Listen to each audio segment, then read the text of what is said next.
What's up, everybody? This is your boy Ben from the Feed News Network, coming at you guys with a review for Has Been Heroes, the new game for the Nintendo Switch from the creators of the Trine series. Now, this is a roguelike, turn-based, lane-based RPG, I guess is the best way to describe it.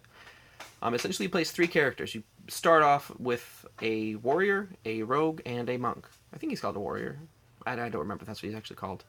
The warrior is very strong, but he only hits once. The monk is very weak, and he hits twice. The rogue hits 3 times, and she has medium strength. And the way this game works is you venture out into these randomly generated maps.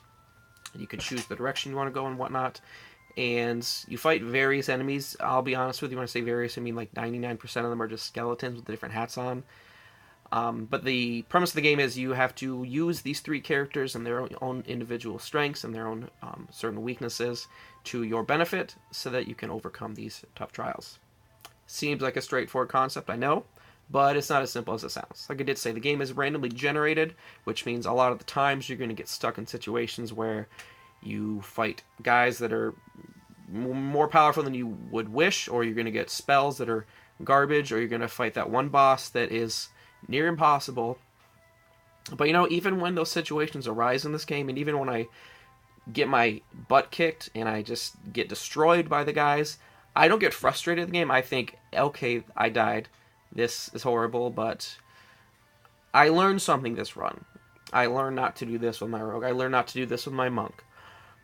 This game, since it is randomly generated every time, and there is no real overall sense of progress besides the heroes you unlocked. Yes, there are more heroes than just the initial 3. I've only locked one more hero, and that took me about 10 hours to do, so that just speaks to how long it's going to take you to do everything in this game because of how hard it is. But there is no sense of progress as far as the unlocking the heroes, but there is a sense of progress in the way that the more you play it, the better you're going to know this game, the better you're going to understand what spell is best for what character when you get it, what way you should set up your attacks, because basically the way the combat works is you have one character attack and the game pauses. The game pauses after every attack, and you can switch your characters around, you can do whatever you want, and you have to strategize the best way you can to beat every battle. Now, this game is a budget title. It is $20. You can buy it digitally on the eShop, or you can buy it physically, and I believe it's only at GameStop. I got it at GameStop the other day, just on a whim. I thought I would try it out. I'd never played a roguelike game before personally, so I thought, what the heck, it's only $20. And I love this game for certain reasons, but I hate this game for other reasons.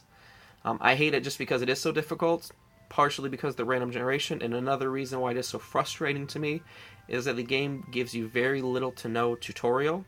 It teaches you the controls, and that's about it. It does not teach you about the spells, it does not teach you about the stamina system, it does not teach you about anything as far as the gameplay besides the controls. So it wasn't until I was probably about 5 hours in until I really quite grasped the system and how to maximize my character's potentials. So that's a little frustrating part about the game.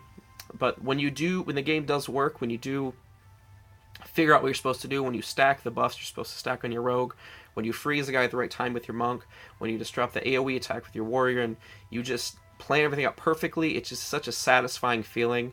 And this is a game where, even though I die, I'm happy to go back to it because I want to try better. And I've never played a game like this before as far as that. So I definitely enjoy this game quite a bit. I can see myself sinking hours and hours and hours into this. Like I said, I've played 10 hours. I've only unlocked one more character. And I believe there's like 20-some heroes to unlock. So it's definitely going to be a while before this game is even close to being finished. And this is just a game about, planning, strategy, and just starting fresh every time, and just trying to do better than you did last run. So if those are the kind of games you like, Has Been Heroes is definitely for you. For a $20 price tag, you can't really beat it, so I'd say pick it up on your Nintendo Switch or whatever system you want to get it on. It is on the other platforms as well.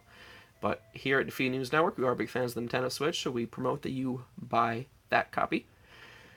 So if you have any questions, comment below, and I will answer them personally. I promise you that on my word as an Eagle Scout. I was not an Eagle Scout, so take that for what you want. And please make sure to hit that thumbs up and that subscribe if you like the video.